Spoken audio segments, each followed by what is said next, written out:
साथ नइखे हो तोहर देखी के सेक्सी बदन।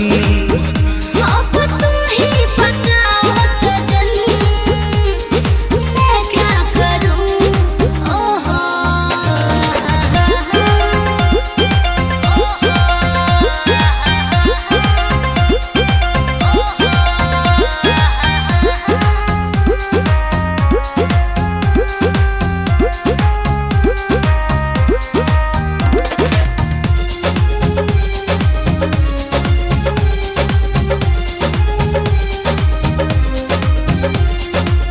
हटो ना सटोए रानी इहे जरूरी बा हो। सच में हमरा त मन पाएला जा काहेला तू रे बाबा।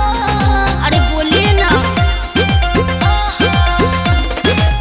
हटो ना सटोए रानी अरे ना ना इहे जरूरी बा अरे काहे ना हमरा त मन पाएला जा काहेला तू रे बाबा।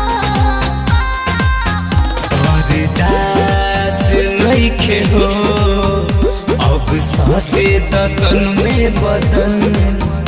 अब तू ही बताओ सजन मैं क्या करूं। ओहो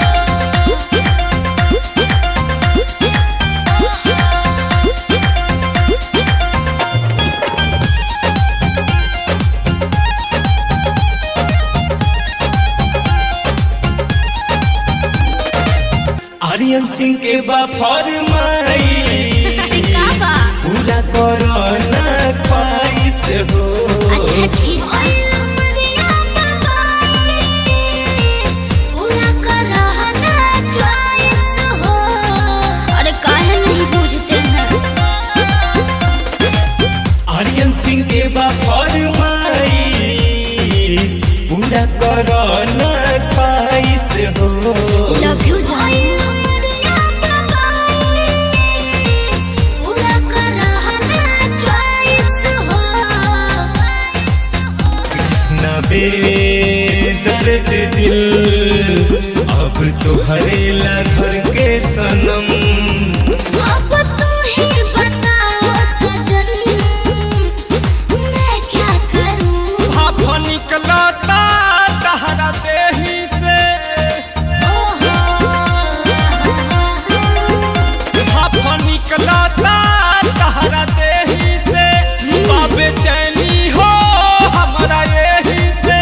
अब साथ नइखे हो तोहर देखी के सेक्सी बदन।